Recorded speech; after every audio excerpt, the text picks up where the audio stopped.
No, let's start with Patrick. Patrick. Yes. Hi, Patrick. Yeah, Patrick. Yeah, I can hear you. Yeah, Patrick. Let's get started. Yeah, great. Okay. Very nice. It's connected. So let's get started. Yeah. Yeah, it's very nice to join this Global Moringa family. My name is Patrick Chou. I'm in Los Angeles, California, United States. So I have a foundation called Moringa for Love. I have been doing Moringa promotion since 2010. So far, we have promoted Moringa and Moringa-related project in 19 different countries. If you follow my Facebook, you will see I travel around a lot. It's very honored to be the first speaker today. I think most of you already familiar with Moringa. So basically today, I just want to share my experience in 10 plus years of Moringa promotion. I believe education is very important. We want to let as many people know as possible the benefit of Moringa and how to grow, how to use Moringa. I know some of you are already in the Moringa business as social entrepreneurs, but if people don't know about Moringa, they don't look for Moringa products, it's very hard to market your products. So when you are promoting your products, you also want to bring up the awareness of all the benefits from Moringa. Moringa for Love is a nonprofit organization. We do have our products, but that's, to me, is a tool to connect growers and the consumer. So we try to use product to let people start to know about Moringa. And the way we do in many countries, first like I say, education is very important. So first we will educate people. We try to provide seminars, workshops, training classes to teach people all the benefits about Moringa. And then we provide seeds, we provide seedlings, and they start to grow Moringa. So once in an area, Moringa tree start propagating, we will then teach them how to make like Moringa leaf powder and Moringa oil. And after like 2-3 years, Moringa become popular in the area. We will start to train social entrepreneurs. We teach them to make more value-added products like Moringa skincare product and dietary supplements. So basically, we try to transform a community with Moringa. They get benefit from the nutrition of Moringa. They get benefit from the economical opportunity from Moringa. And of course, because people, they start to use Moringa daily and their health improve.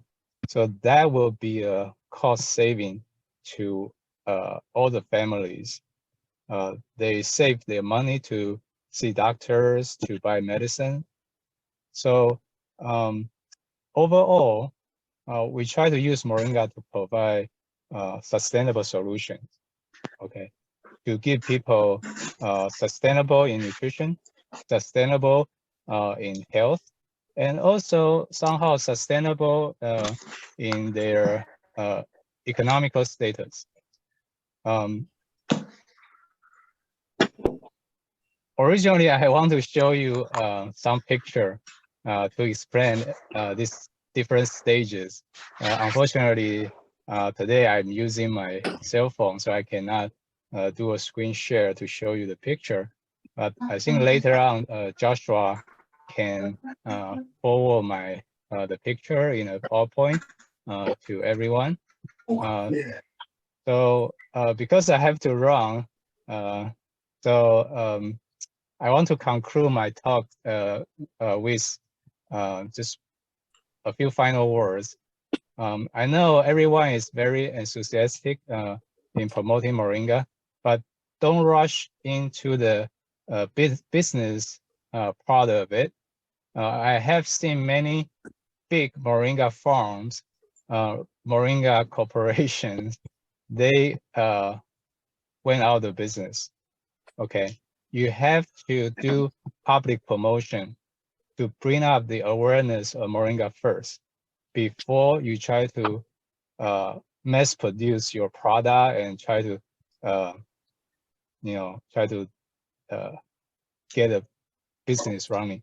Okay, yeah, I think with this platform we share our experience very good, but also we have to be realistic. The Moringa right now is still not a mainstream business. So if you want to invest lots of money or your effort running Moringa business, you really have to be very careful. Okay, thank you. Thank you very much, Patrick. I really appreciate that.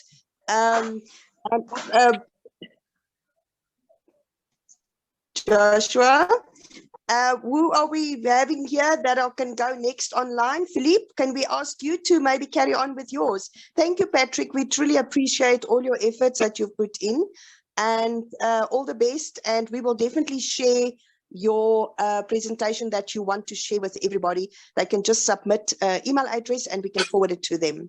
Thank you very much. Philippe, you are the next on the, introduce yourself and tell everyone who you are. Okay, thank you, Mariana. Hi, ladies and gentlemen. I'm Philippe Arnold. My name is Philippe Arnold. I'm French, but I'm living in Burkina Faso in Western Africa since 2008. There are 15 years ago. Please. Please. Please mute yourself. I don't. There are parasites. Bon, I said I'm living in Burkina Faso since 2008, and I'm interested in Moringa since 2009. I discovered this plant here in Burkina with an old man, which a phytotherapist, which showed me. He has shown me the Moringa, and since this day I knew that my life has changed because Moringa, like in every country in Africa, is known.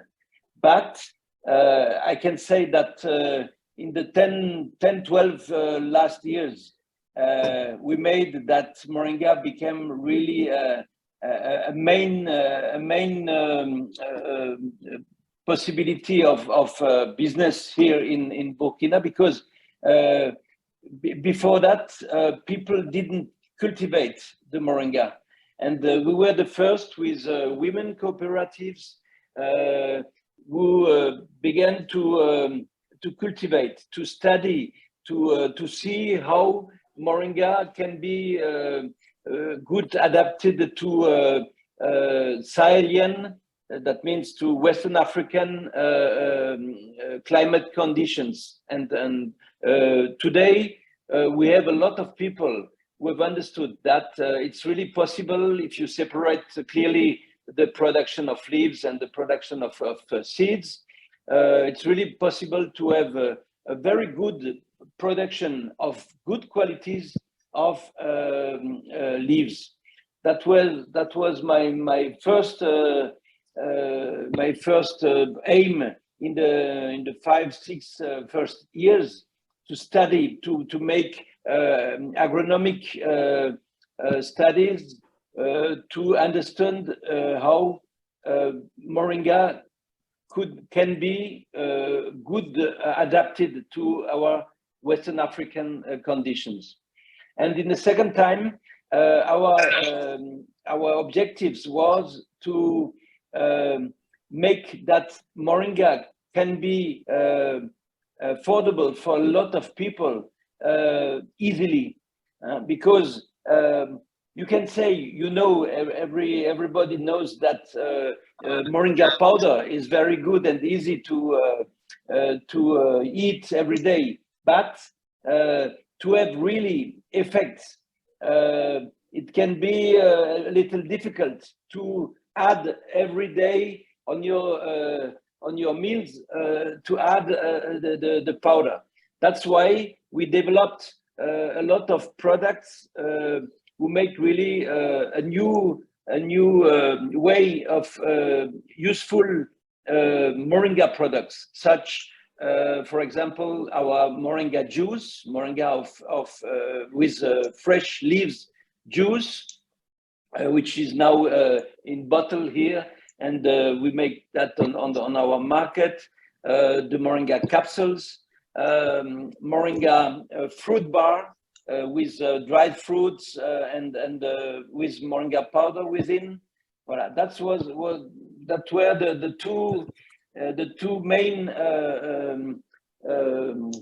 projects we developed to understand and to have a good comprehension of moringa cultivation, and secondly, to make moringa very affordable and that everybody can easily and with pleasure have a possibility to eat and to take moringa every day.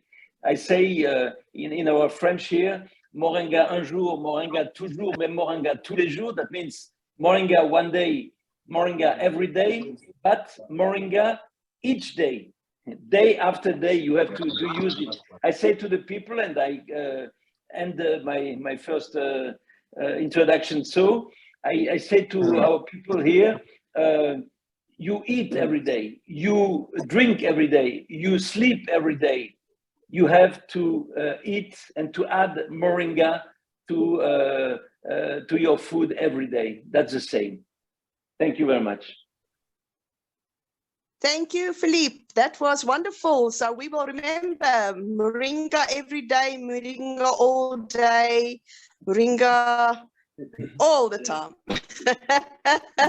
Thank you very much, Burkina Faso. And You're I welcome. see you don't have your moringa shirt on today. See, I have it. We're missing your moringa shirt. Oh, you have it. Show them moringa. He's the man that always wears a moringa shirt. Well done. I love it. Well done. And next up, Julian, can we give you the floor to introduce yourself and tell us more about moringa and what you feel about the United Nations, you know, a sustainable development goal that they are asking for. And that is regarding zero hunger, good health and well-being. Thank you, Julian. Julian,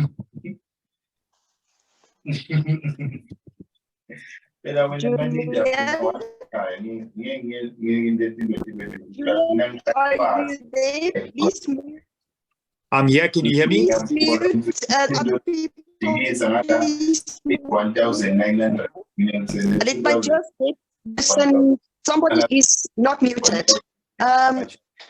I'm going to mute all, and then Julian, you just will unmute you then. Okay.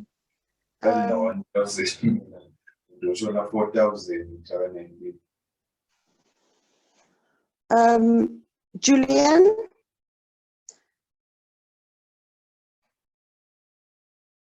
Julian, will you unmute yourself? Can you hear me now? Yes, there. Yeah, sorry, I just had to do that so that we make sure that we only hear you and not everybody else as well. Thank you, that's Julian. Fine. That's fine. So, yeah, thanks. Good evening, good afternoon, good morning, wherever you guys are. Thanks for the invitation to be part of this group. We are from myself and Llewellyn, who will speak in a bit. We're from Origin Organics. We started and came across moringa about 6 years ago almost by accident. Not that I believe anything is by accident.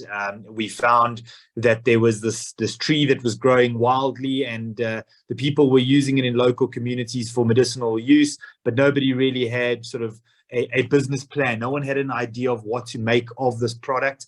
I'm not going to go into the details that the previous speakers have spoken about. Our experience has been the same. However, we decided that we were going to take moringa off the sort of medicine counter and out of your medicine counter and put it onto the kitchen shelf. So we've taken moringa and we've infused it and integrated it into a number of different products. At the moment, we're sitting on over 30 high quality products that are being exported. They're in the retail environment, and we are creating sustainable impact in communities by closing the loop. And we just felt that if we run our business like an NGO and we deal with moringa through an NGO mindset, it unfortunately in our environment, and I'm not saying that's the case in everybody's environment, but in our environment, it stays an NGO project. So we decided we needed to not only take it out of that environment, but build a brand. We needed to educate people, which we do on a daily basis. We speak the language moringa. We live by the goal of moringa and all the possibilities it brings. But instead of taking this massive holistic approach of moringa, the miracle tree, it can do so many different things. We've honed in on certain factors in certain areas where we believe there are lifestyle related illnesses. So we know where in the country there is a sort of pandemically high blood pressure, high cholesterol, diabetes, etc., and we hone in and we focus our health campaigns, if I can call it that, our health marketing around those areas. But then we've also focused right down on the kids, and we've said that if the children in the school feeding programs, if the children are bringing home this concept of healthy eating and healthy living, it's obviously more than just moringa, but we focus on the elements around moringa. But if they bring that home, the people start talking about moringa. The parents start asking questions about moringa. There's a lot of myths we found in our industry. We found a lot of myths around moringa, what it can do and what it doesn't do. So I think for us, the critical element is that we partner with the right universities, the right research institutions, that when we make claims that we all know those claims are 100% proven, and it's not a mythical type of claim, and it hasn't come down generations, and there's very little sort of evidence to boost it. So people in our environment, we feel, and we find that they know about moringa, they're very aware. They know of some of the benefits. They sometimes have some crazy ideas what moringa can and can't do. So it's our responsibility through our marketing, through our products, and through our campaigns that we build a high power sort of moringa message that goes out that says, moringa's top couple of uses, top 5 uses are for the following, and how can I get hold of it? I think what's been really exciting for us is the people know about moringa, but when they see it in our products, in our breakfast bars, in our hot chocolates, in our peanut butter sachets, in our soups, in our iced teas and in our juices and all that sort of stuff, they say it's the first time they've been able to really take it as an everyday product, which they would typically see on the shelf anywhere else. I'm going to leave it right there. I hope that's enough. Julian, that is perfect. And you know what? That's why I brought you on here. I brought you on this talk show because I know I love your product. I love your marketing strategy. I love the way you present it, on the shelves. And the colors are vibrant. I met you at the Moringa Symposium a few years ago. The picture that you see is not me. That's Romany. I'm just using her Zoom because it's open Zoom. So I'm not blonde. I'm the redhead. But in any case, I met you, and Tanya Hester reminded you who we are working, globally with this Moringa mission. Joshua, myself, and Jeanette, and we've got Philippe and Dr. Abdul Karim, and we're all working to bring these awareness. And you know what? You guys are doing a brilliant, brilliant job. Well done. I can say it now globally. and the word can go out there. South Africa is doing a great job. And I think it's time that you guys are stepping out there, you know, showing the world what you're doing. Well done. Thank you very much. And I appreciate that. From here, I'm going to put your partner, Llewellyn, on the floor so that he can carry on and proceed on what the two of you are doing. Llewellyn, welcome. Please tell me where you're from, but also tell a little bit, Llewellyn, about, you know, a program that your NGO are doing, please. Thank you, Llewellyn. Good evening, and can you hear me? Yes, welcome. Okay, great. No, thank you, and thank you for allowing us the opportunity. And it's lovely to meet all of these global representatives for Moringa. You know, we all have the same passion, and it seems just from what I've heard that the ideas that are coming through, there's this common thread of people wanting to do good, people wanting to help their fellow communities and their fellow man and woman, and just bringing about that you know, holistic, you know, it's a sense of that if I can help the person next to me, that person will help the person next to them, and so this chain, this butterfly effect happens, and we can then build a stronger community, stronger nation, stronger world. And it really does, it warms the heart seeing that we're not alone in what we're trying to achieve. I mean, you'd said something about Julian. He has a wonderful marketing campaign, and I don't think it should come across as a marketing campaign, because it really is a way of life. You know, we believe so strongly in this. The business started.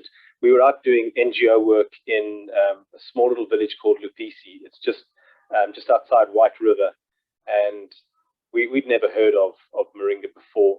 And you know, talking to the gentleman that was taking us through, he was you know, explaining that this tree, and he spoke about all the benefits. And you know, as a man of science, I thought, nah, this can't be true. I would have heard of this surely. And on the way home, we actually then went into, you know, scientific papers and discovered, you know, how brilliant it is. And that's kind of where the business was born, because we thought we could feed a nation here, and we have this opportunity, and it really would be irresponsible for us not to, you know, take this up and actually try and make a difference within South Africa as a start, because that's our home. But now expanding throughout Africa and you know, throughout the globe, because there are a lot of people who go hungry every day, and no child should go hungry, no person should go hungry. And the approach that we take is looking at families, because it's one of our beliefs that if the family is strong, then the nation is strong. So looking at the family, starting with the parental structures, and making sure that all the food that we've got has you know, has got the benefits of the moringa, so that you're getting a nutritional meal every single time you're eating. And Julian did touch on the, you know, having it in everyday products, from porridges to the soups to into salts and peppers and the chocolate bar. So instead of having your traditional chocolate bar, if you want a sweetie snack, you grab your moringa bar, or you know, your cup of tea, or an iced tea, and it really does. Starting from the top of the house, working down, and we do a lot of work with young kids. We've got a lovely story with one of our projects out in Soweto in Meadowlands.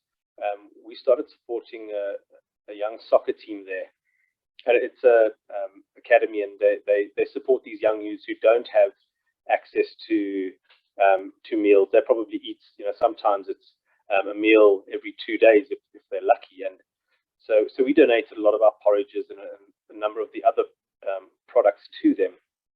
And what we started seeing was that these kids started performing better on the soccer fields, and a lot of them have now subsequently been promoted to top flight soccer, where they are, you know, earning a really decent wage, which is, you know, it's heartwarming for us. But more than that, what we started seeing was that these children started obtaining better results in their schooling.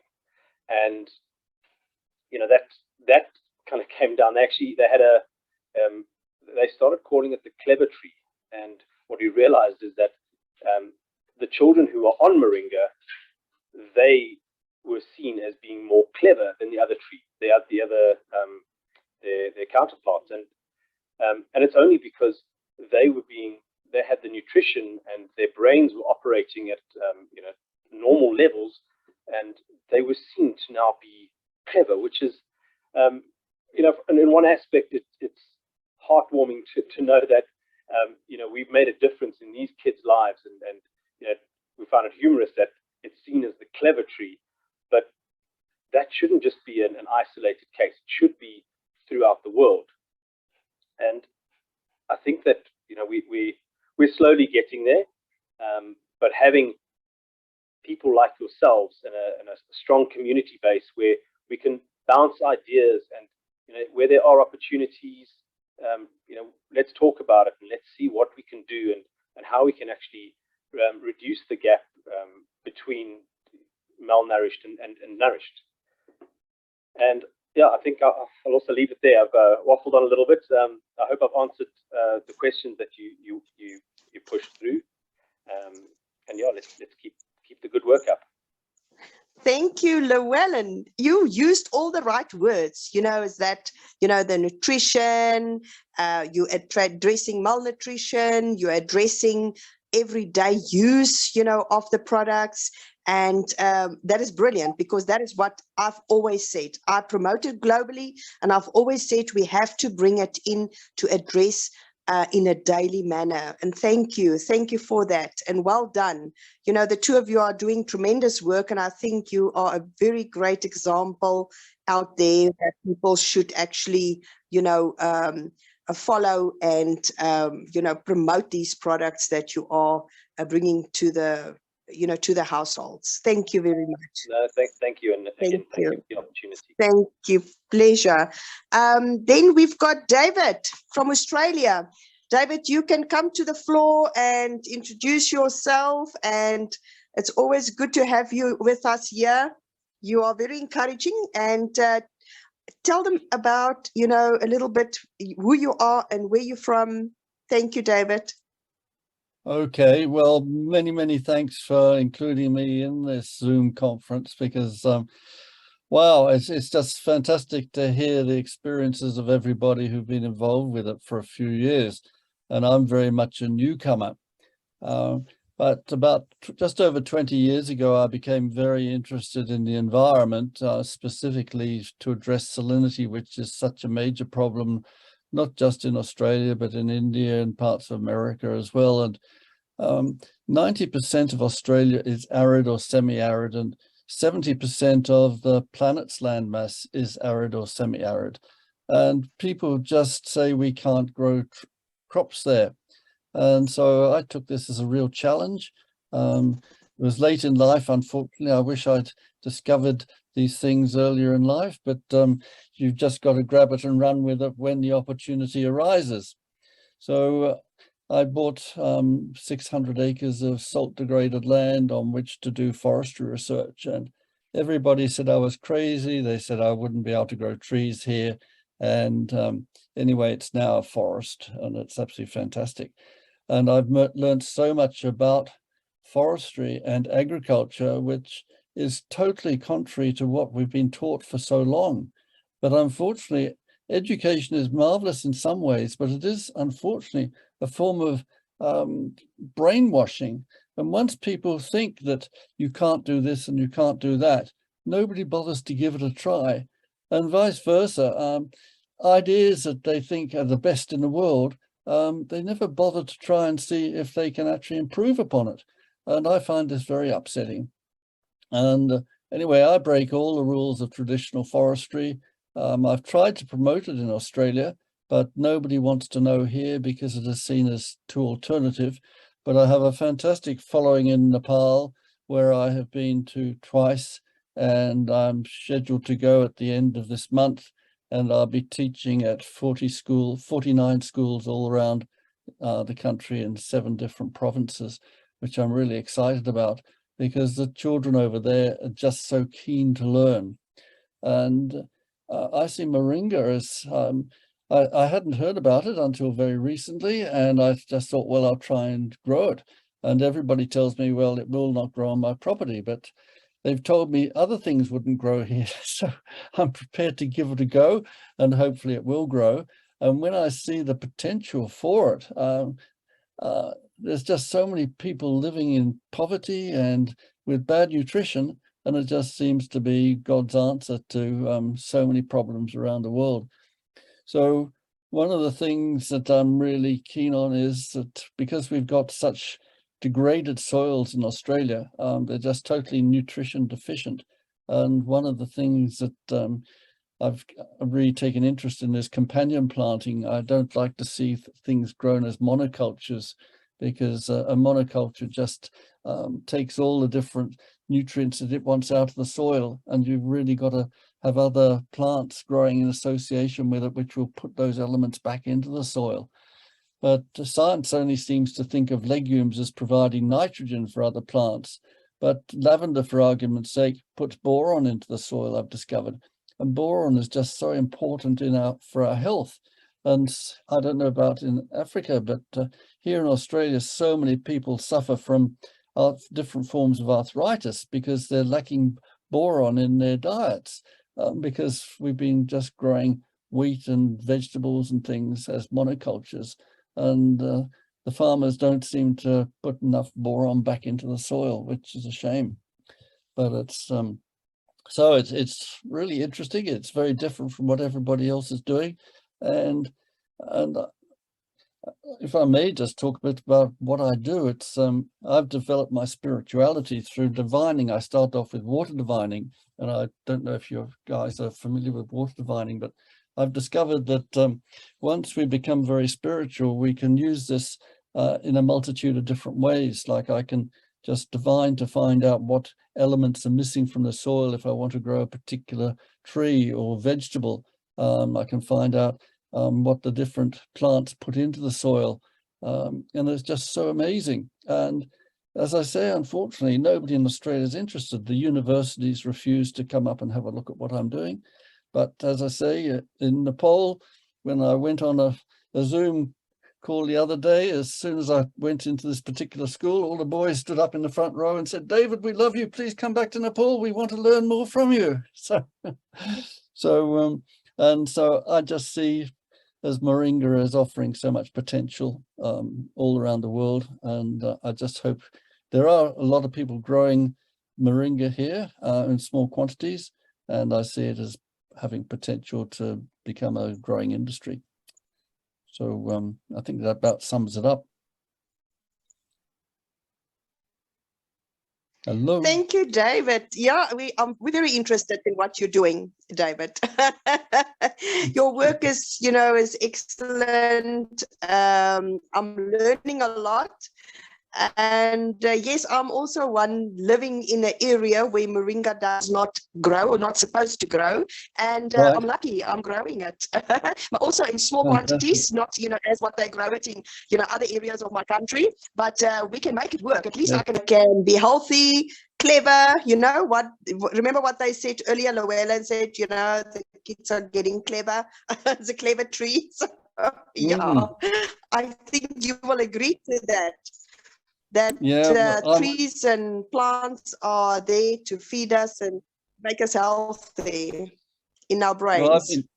I've been sowing moringa seeds today in the hope that they're going to grow. I've been told that because we get frosts here, they won't survive, but I've planted some in the open and some under cover of other trees in the hopes that that will protect them from the frosts. But it only goes down to -3, I think. So they're not too extreme, the frosts, and probably only for a short period of time each night. But I understand they've got very long deep tap roots, and I think that is just so important in a dry climate like we've got here.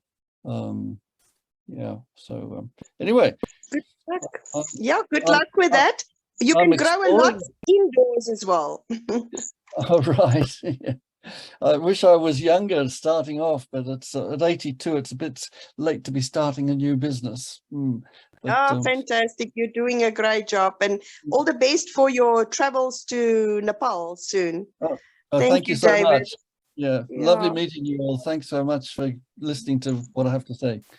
Bye-bye. Thank you, David. Okay, next up, Joshua, can you perhaps help me? Is Ivo and Renee? I don't see them in the room. Yes. Ivo? Yeah.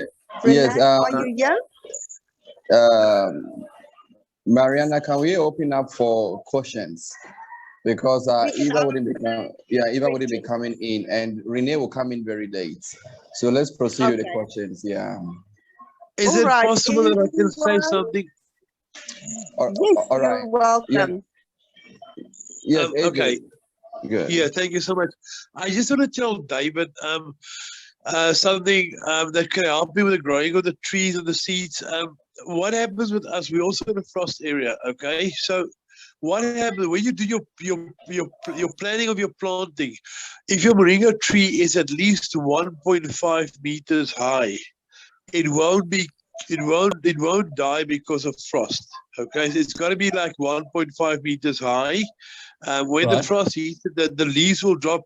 It won't die into the roots. You'll see about half the plant will die, and then it will just make new leaves. That's the one thing to protect the plant. And the second thing is, the higher your Brix reading in the plant, if you've got a Brix reading of about 16 or 18 like that or higher, it's almost impossible for the frost to kill your moringa plant. Oh, great. That is very encouraging, I must say. I'm doing direct seeding of the moringa, and I believe most people tend to start it off in a nursery situation. So I'm hoping the direct seeding is going to work. One of the things I'd quickly like to share, if I may, is with a divining rod. I don't know how many people have actually tried divining. I only use one, but just after the Second World War in the late 1940s, a couple of American scientists working in Germany discovered a grid pattern within the Earth's magnetic field, but they never realized what the significance of it is. But I have discovered that the position of a tree, the exact position of a tree determines how well it will grow. And with a divining rod, you can just literally, if you plant a tree just 1 foot away, so plant it there or there, it will grow at a completely different rate. And if there's a perfect place for every tree within these grid squares, which are about 2.2 meters square where I am, and it's probably the same in South Africa, I guess. And if you look at monoculture tree plantations, you'll see that there's about 2 or 3% which always outperform everything else significantly. And also there's a similar percentage which die for no apparent reason. And it's purely and simply because only a very few trees snag the ideal position. But you can go along with a divining rod and you just think to yourself, where should I plant this moringa tree or whatever tree you're planting? And the divining rod will just suddenly turn and point you in a direction, and then you just walk a little bit further. And when it turns for the second time, that is where you plant your tree. And they just take off. Dramatic.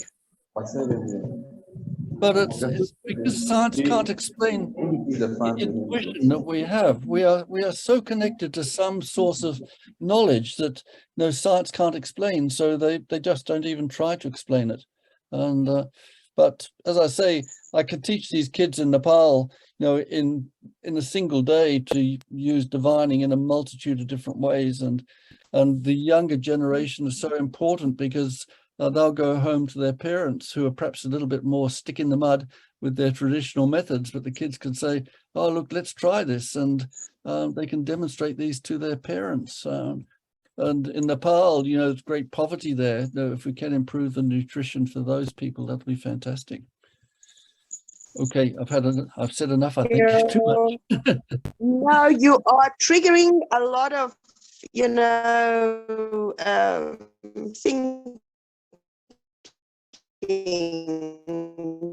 I think in people's heads, and it's very important because it's like the last time we had a talk about the BRICS count on, You're breaking up. I don't know if it's your end in or Moringa, mine. especially in Moringa. And that was also very, very interesting. And that's how it leads Mariana, to Brian, the let us next cut in step the voice. and the next step so that we can actually get better in what we are doing to the people. Thank you, David. I truly appreciate. Anybody else for any questions? Will be knowledgeable in that area to answer your question.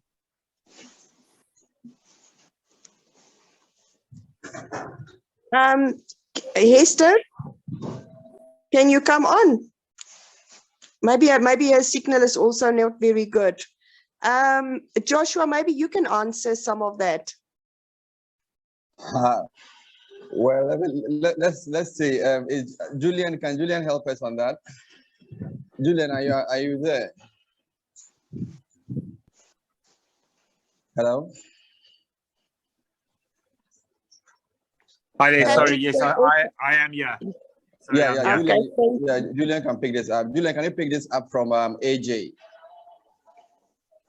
Okay, so just give me that question again. Sorry, I was struggling to get my or find my picture here to unmute myself. Just give me the question again, AJ. Okay, here's the question again. What happens is we've got a problem where there's so many people competing in the market, and we need to have a standard of how good the quality of our moringa powder should be in terms of micros. Some people, we have to have techniques where we have a very good quality moringa powder and we can help each other out. But there's no standard. I mean, nobody knows what their quality should be, and it basically comes to micros. That is when your leaves are not dried fast enough. It means there's a small little mulch or something on the leaves, and then your micros will be like high. So I want to know what is the standard. That's the one thing. And also, when you produce moringa, juice, I spoke to another guy by the name Will Kutsia, and in his juice, he's actually also measuring the bricks in his juice. Does anybody have any sort of standard where this should be? Yeah, I think that's a very good question, and I think we found that over the last sort of 4 years being in the moringa environment. Both myself and Llewellyn don't come from farming backgrounds, horticultural backgrounds, food backgrounds, but we found that the biggest issue and it's not a South African problem, actually, it's a worldwide problem. I mean, 80% of the world's moringa comes from India, but they've got similar problems on microbial counts, etc. We're finding, AJ, that it's the drying process that often causes the bacterial count and the microbial count, but it's also the water that gets used, the underground water, as well as the surface water that gets used to clean these plants and the sort of post-dried product. Pre-dried products. So we are working on a standard. There is a standard that does exist. Most of the companies who are doing small scale moringa don't adhere to the standard, and we often come across moringa that comes across our borders in suitcases and in plastic packets and stuff with microbial counts that you would barely feed it to your domestic animals, let alone feed it to for human consumption. So I think it's critical that we get a standard in place, that we do a lot of work around what that standard is. We know from a food health and safety point of view and international export, we know what the microbial counts may not be near, so we should use that as the baseline. But I do think we need a very specific moringa related standardized process.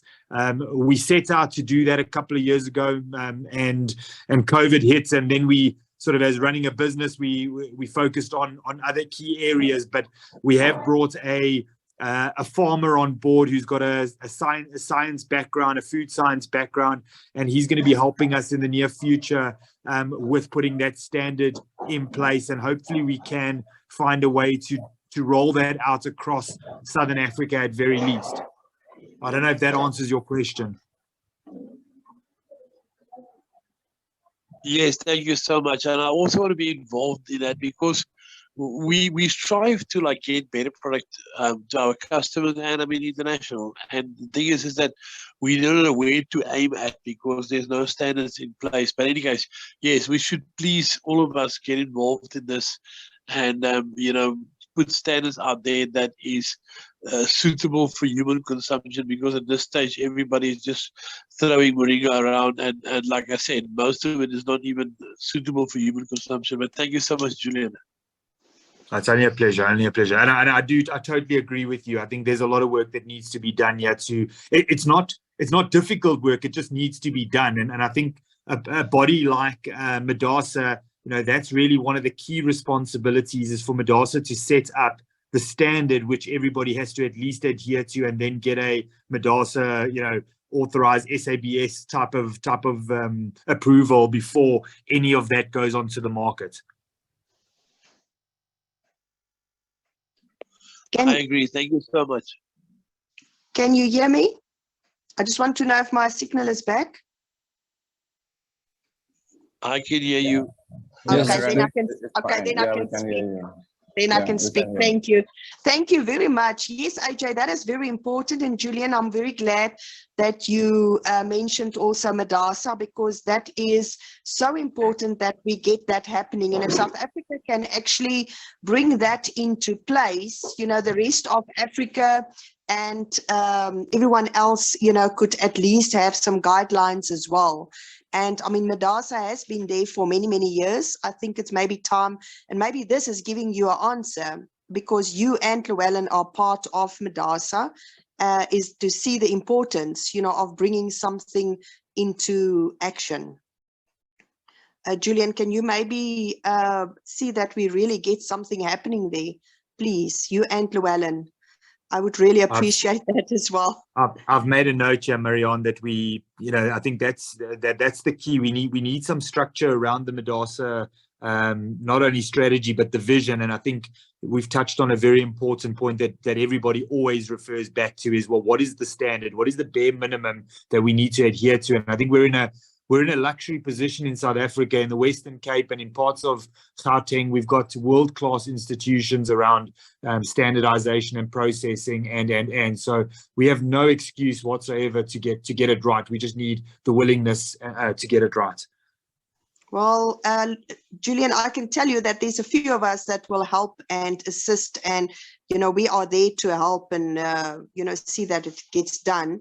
And I think more of us should actually join in at Mdasa and become part of, you know, a big change and all that. Tell me, is Renee online yet, Joshua? No, Renee is not online. So the participants we have could throw questions through, and then Julian and the others and David could assist us get them answered. Thank you. Yeah, and I think Patrick is also still here. Patrick, are you still here?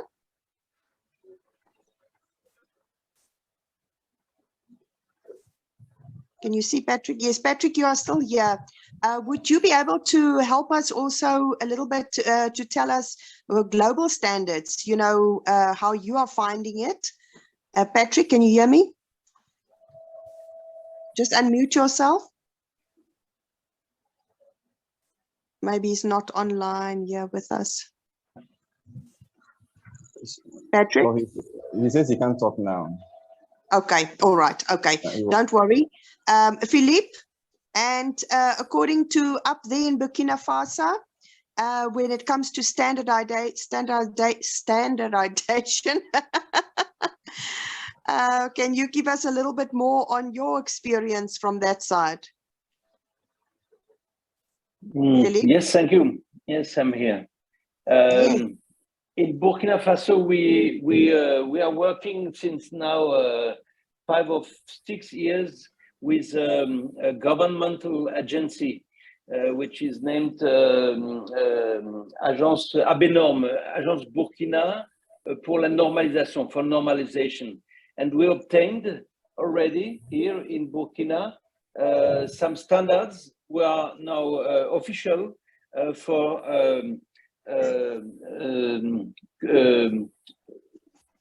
powder, leaves, fresh leaves, dried leaves, powder, seeds and oil. And these standards are now totally official, and we can join it. We can obtain the certification, which is controlled 2 or 3 times per year. That was the case before 2022, because we had a little difficult year with 2 military putsches in 2022 last year. But before, it was good organized and well organized, and we have now these standards which are respected. And if you want to export, if you want to sell your raw material, especially leaves, powder, seeds and oil, you can use these standards, these characteristics which are edited by this official normalization agency in Burkina. That is a great step we made in the last years after a long work together. Yes. Well, that is fantastic. And you know what, Julian and Llewellyn, AJ, we can all, maybe knock on the door of Dr. Philippe to make sure that, we bring, so that in the end, it is global standards and not just, each country, their own standards. We should actually standardize it right across Africa to make sure everybody is on the same note. I see Dr. Newton is also here. Good evening, Dr. Newton. Welcome here. Dr. Newton, are you there? Good evening. Thank you. Yes, welcome. Welcome back to Africa Moringa Hub. Dr. Newton, you also have a lot to do with standards and quality and all that out there. You've been very involved with the Moringa symposiums, in the past, and you work globally as well. Can you give us your input maybe, on our the topic that we've been talking on tonight, and also, the United Nations, but then also, building onto this quality and standardization that we are discussing right now? Well, thank you. Even though I wanted to be a spectator just to listen, I didn't know I was going to speak. Well, you are here, so you might just as well, give your opinion and your answers. We always respect that. Thank you. Yes, and you can tell them who you are and where you're from. Not all know you. Yeah, I'm in Ghana, and I'm a lecturer at the Kwame Nkrumah University of Science and Technology, the horticulture department. I'm a horticulturist, and by 2009, Ghana had become the first country in the world to have Moringa standards. And that standard was specifically on Moringa leaf powder. And at that time, in fact, that standard had been reviewed recently.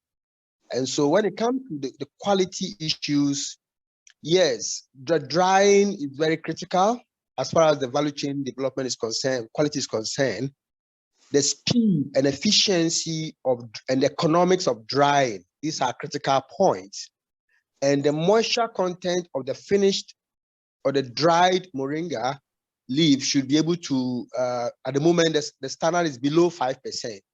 If, as a company standard, if your Moringa is around 2.5%, you are able to have a good shelf life, and you are better off.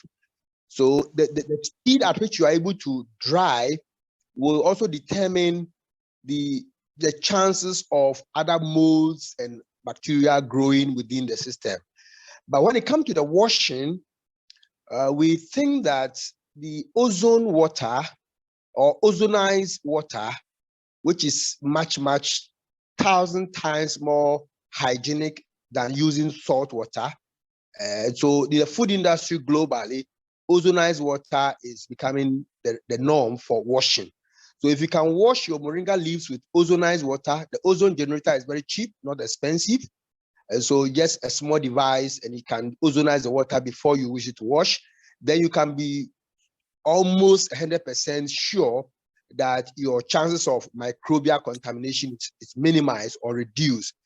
But the density, the way you load your moringa leaves in the oven will affect the speed of drying. So you have to check the density of the drying material very well. And once you can achieve efficient drying and low density during your loading, and you have a good system of washing, and you can dry to below 5% or lower, there's no way you cannot meet any standard around the world as far as the powder is concerned. That's my comment. Thank you.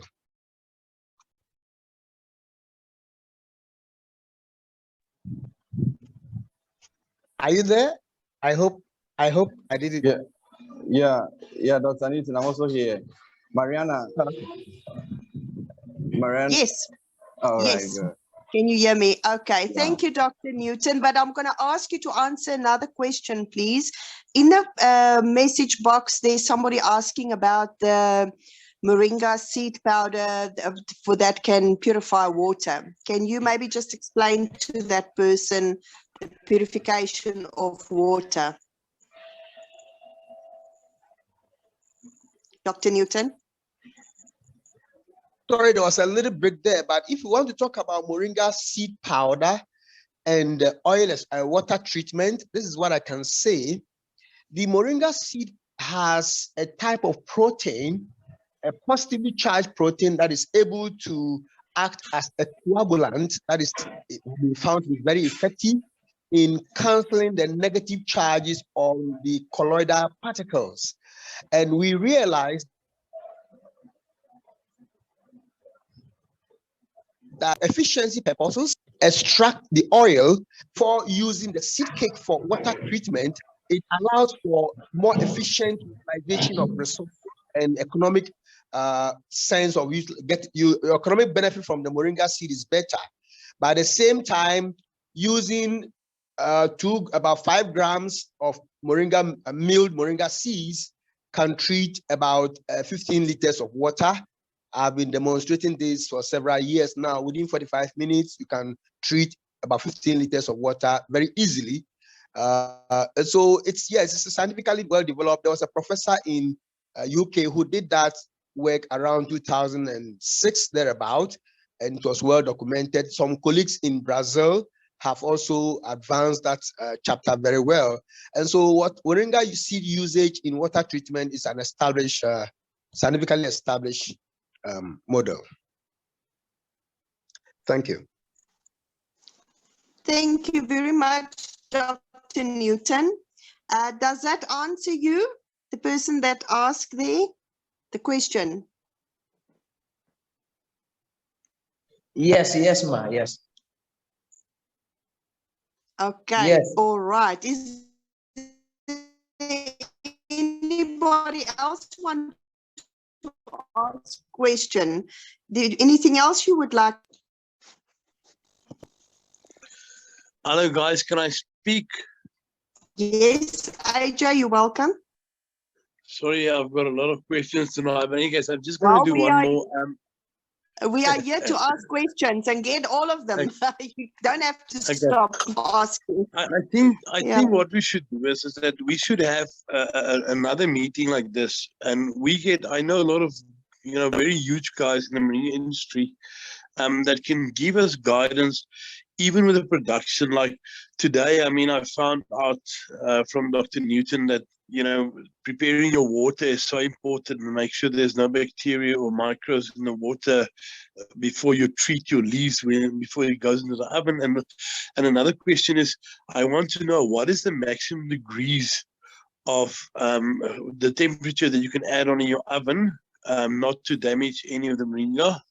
In terms of the nutritional value, that's the one question. And what is the ideal time of drying moringa? Is it like 12 hours, or what is it? What is the ideal time? Okay, that's my second question. And then the third thing is, there's so many things in the moringa oil industry that is total vague. I mean, it's a gray area how to produce moringa oil. I mean, most of us, we just take the seeds and we produce oil, and we use the oil like that. But I've seen people doing lots of other things, you know. They freeze the oil to take out the wax from the oil and all these. We have to have a meeting where we have these people explaining to us exactly what to do, because I can see, not with myself only, but there's so many other growers that don't really know what they're doing. And what happens is we all walk on the wrong path, doing all the wrong things. And we can like, you know, grow the moringa industry by training all the people exactly what to do, so they won't keep on doing the wrong thing, but learn from this. And I think this is so important that with our next meeting, we have to have somebody exactly explaining to us about oil as well, because you can produce two oils from moringa seed. You can either do what they call a cosmetic oil, or the other one is called a healing oil. So we need somebody to explain that to us. But anyways, my questions for right now is just the maximum degrees that we can put the oven to, and the time, the maximum time, or the ideal time that's used to dry a batch. What is the ideal time? Thank you so much. I'll listen to whoever. I think, Dr. Newton, maybe you are ideal to answer that as well. Well, if you ask me to do that, my quickest reaction is that for the past 10 to 15 years, the work we have done indicate that we don't want people to dry above 55 degrees Celsius, at most 60 degrees Celsius. If you are setting your oven, you normally, with the solar dryers, the solar dryers has a maximum temperature of 55 degrees Celsius. And if it's activated, so another condition is okay. But if you can set your oven temperature to be able to dry around 45 degrees, 50 degrees, or 60 degrees, 55 degrees Celsius, our maximum 60 degrees Celsius, you are to a large extent not degenerating or destroying the bioactive compounds. So for temperature ranges, I know students who have worked and they decided that 45 degrees was good, but there's a problem at drying at 45 degrees because it's going to take a longer time, and the time it will take to dry efficiently also depends on the density of the loaded material in the tray. So the lighter your density, let's say about half a centimeter, it should take about 3 hours to dry quickly, even at that low temperature. And that is the best. When it comes to the oil, we're realizing that when you are drying moringa, don't forget that you might set your temperature, but you are looking at the economics of energy usage. So we have to balance it well. That is why we say that even though the research has said that 45 degrees will give you the best, within 45 to 60 degrees Celsius for balancing economics and the rate and efficiency of drying, you are okay. If you dry at lower temperature, it's going to take a longer time and you are consuming too much energy. And so drying between 55 degrees, 60 degrees Celsius, the time is shorter. And the time, again, remember, it depends on the density at which you have loaded your trays or your leaves in the drying chamber. So if you are loading around 1 centimeter, 2 centimeters, fine. Within 2, 3, 4 hours, constant temperature, you should be okay. At the worst situation, within 5 hours, you should be able to dry. There are situations where solar dryers can dry for you within 3 hours at light densities. Let me move to the oil. The oil, we found out that for economics and high quality oils, using enzymes to extract the oil, it appears to be the best. But the enzyme technology, enzymes are very cheap these days, but people need to be trained on how to extract with the enzymes. Of course, the supercritical and subcritical extractions are very efficient and give you high quality, but the cost of the supercritical set machine is very high, and it's a big disincentive. So the commonest oil extraction in the system is using various types of screw presses and hydraulic presses. They are fine, but the oil efficiency, extraction efficiency is relatively not too good enough. If you want the highest efficiency, you can go for the highest efficiency and quality. You can go for enzyme extraction or super or subcritical extraction. But that can be explained or demonstrated in another time. Thank you very much. Hey, Bumi, I didn't think I was going to talk like that, but I want to listen. Thank you. Thank you very much, Dr. Newton. I truly appreciate that. You see, you were meant to come on here tonight. Then, AJ, you know what? I just want you to step onto something else.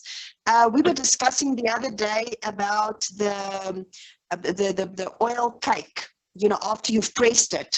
So obviously, if you're going to extract, you know, an enzyme, you know, extracting the oils, yeah, that will influence that, and you won't have the oil cake. Am I right, AJ? Yes, I don't know. What we have, like we call it a screw. You know, as a cold press. That's what we do.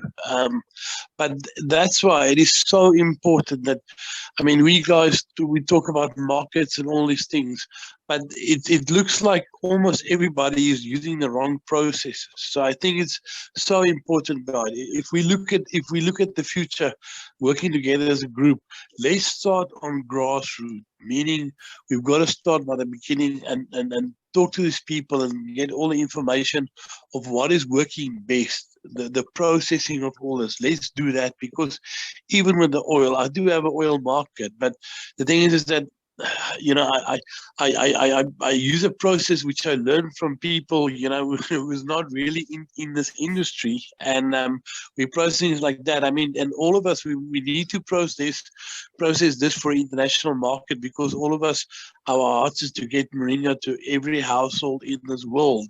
I just want to add on so Mariana, you guys, if you can, please, our next meeting, if it's possible, let's go to that. I just want to reiterate something. Mariana, I've sent you a book. I don't know if you can put a picture of that book on the group. It is so important, because the book's name is called The Miracle Tree, and it is it's written by a person who's got she's got a PhD in pharmaceutical science, and these people are actually like our opponents, because they don't believe in natural healing plants. But this lady wrote this book, and every question that you have with moringa in terms of the healing properties is in this book. And I mean, if she's a scientist and she says moringa cures, for instance, arthritis or something, you've got proof, because I mean, you can refer this page 23, verse whatever. So what I want to tell you is that if you can perhaps just post a picture of this book, because I'm sure that everybody in the moringa industry needs to read this book. This lady's got even a bigger passion than all of us for moringa tree, and it's so interesting. So thank you guys for everything for tonight. I will post it on the Africa Moringa Hub Facebook pages. Okay, I'll do that. I can't post it now because I don't have access to that photo right now, AJ. But I agree. I read almost right through the book, but it's brilliant. And there's a few people that's been writing, and we've also got Manny Palada, Dr. Manny Palada. You've got it there. There's AJ. Thank you, AJ. Yeah, he sent me a book to read, and I did. It's excellent. Thank you. Any more questions? Joshua, you would like to say something?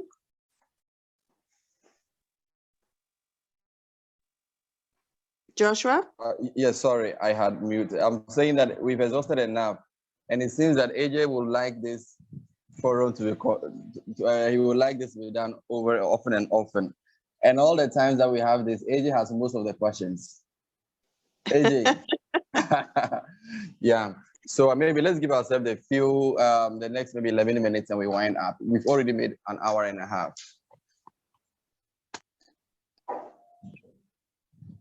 Anyone else is welcome to ask any question, and don't feel that your question is not valued. sometimes it's the silliest questions, you know, that actually means the most and gives the best interest and answer for many other people that also. Grace, you're welcome. Hi, everyone. Yes, I'm interested in the divination that William spoke about, to say that he uses those divination rods to actually pick up on the ground exactly which point to plant the tree. So I am very interested to say, does he have any information that he can share? As he was speaking, I was also trying to look on YouTube. I see, well, I can do divination as well. You know, I've been taught. David? So sure if ever Yeah. You know, I can be able to do really it in such a way that somebody it can get good results. I'm actually producing a video at a PowerPoint presentation at the moment, but it won't be completed until such time as I've been to Nepal, because a lot of the PowerPoint slides I'm going to include videos of the students actually participating in the different applications for the divining. But it's if you can already divine, it is just as simple as saying, look, I want to plant a moringa here, and you just walk until the divining rod turns in a certain direction, and then you follow that direction until it turns at a right angle again, and that is the place where you plant it. It's just it's so easy, I just wish more people in the Western world were interested in divining. It's unfortunately we've been discouraged from doing this sort of thing for too long. We're all born with absolutely amazing talent, which we should develop. And I'm pleased to say that the kids in Nepal just absolutely love it when they discover their inherent talent for this. And so I see it as a way for just improving the lifestyles of people all around the world. It's just, it's endless. I'm absolutely convinced that we're all connected to God. There's no other explanation, because, you know, I can look at a Google Earth image, for argument's sake, of a property anywhere in the world, and I just go across the screen with my finger and my divining rod in the hand, and I just say, where is the best place for a bore on this property? And the divining rod will turn, and then I go up the screen and it'll turn at another right angle. And I just take the GPS readings off the screen, and they put a bore down, and they get the quality of water I predict, the same yield that I predicted. And the depth I predict. It's amazing, and anybody can learn this. You just got to have an open mind about it. But so many people say, "Oh, I've tried it once, and it didn't work for me." And I say, "Well, were you able to ride a bicycle the first time you got on one?" And people have to say, well, they didn't. You know, sometimes it takes a little while to learn these talents. Yes, Grace. Thank you, David. Grace, you want to ask David another question? Yes, please. Does that go for any other tree, or is it just for moringa tree?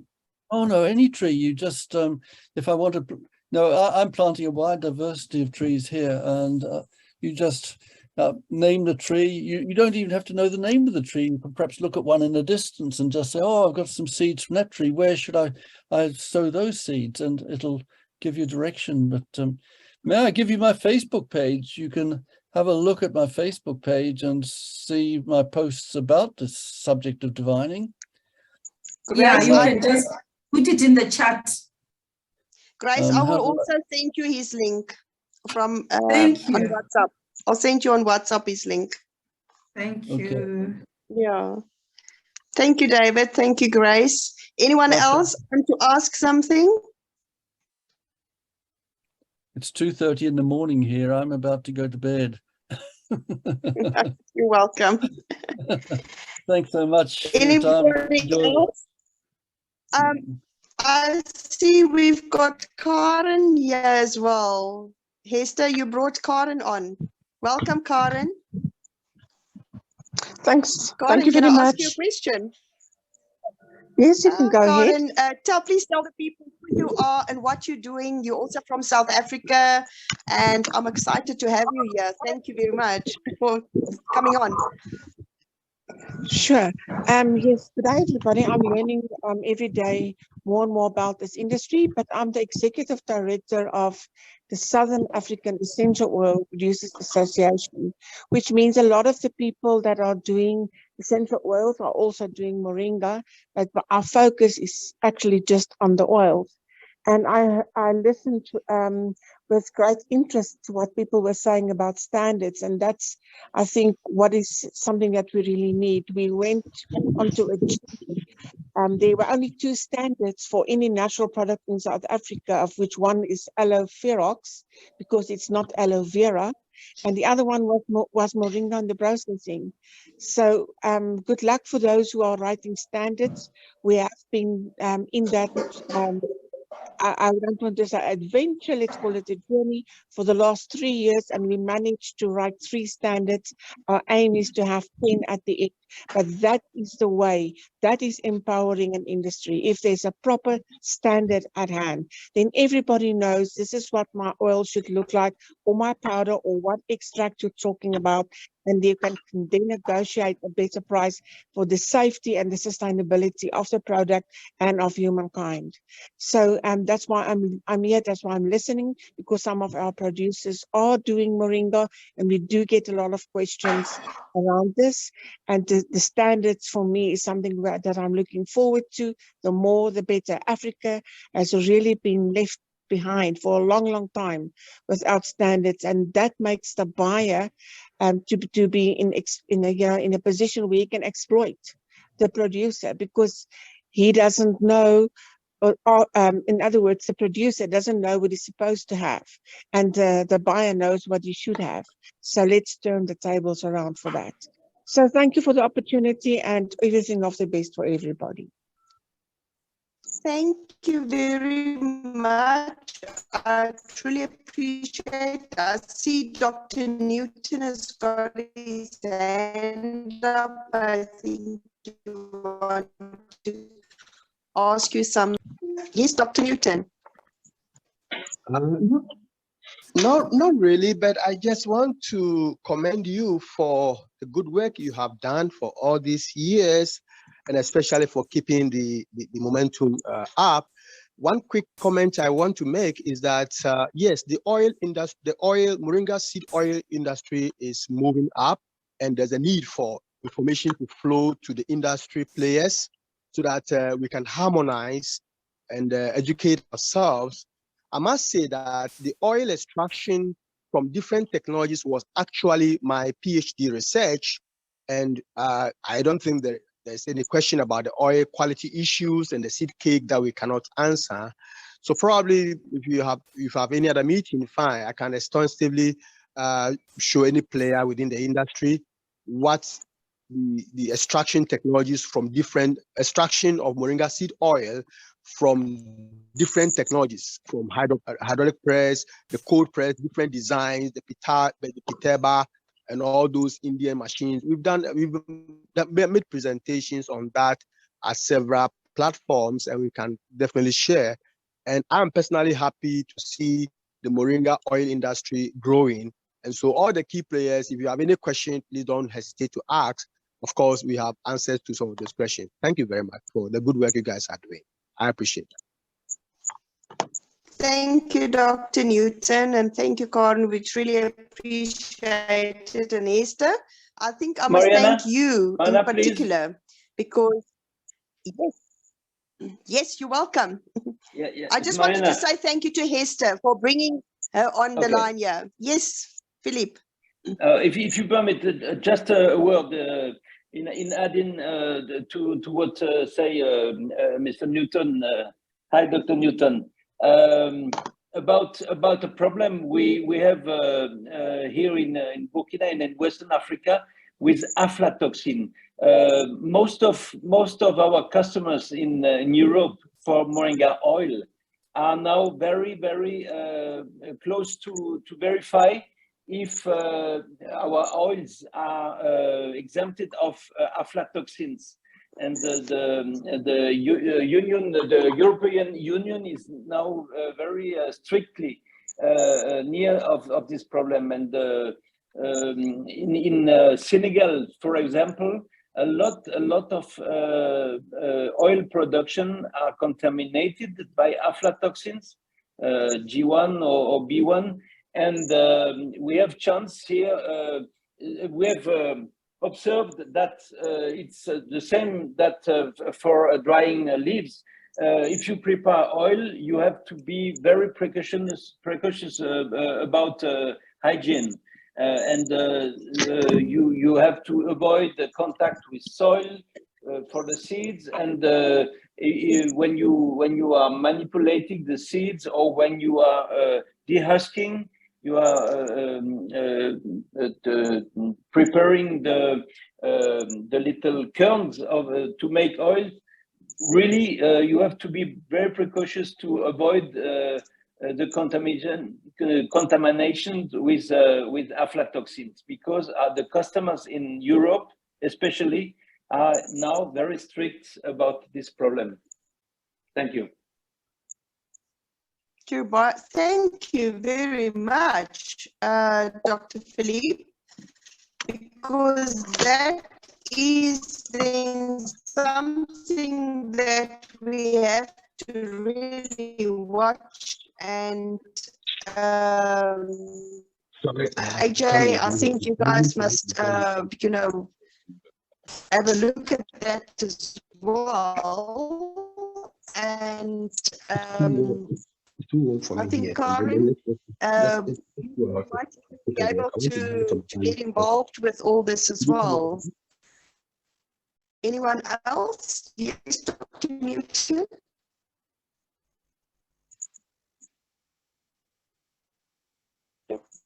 Who's speaking? Hello, guys. Sorry Hello? if I can interrupt. Can I interrupt? Anyone else for asking? Dr. Newton, did you want to ask?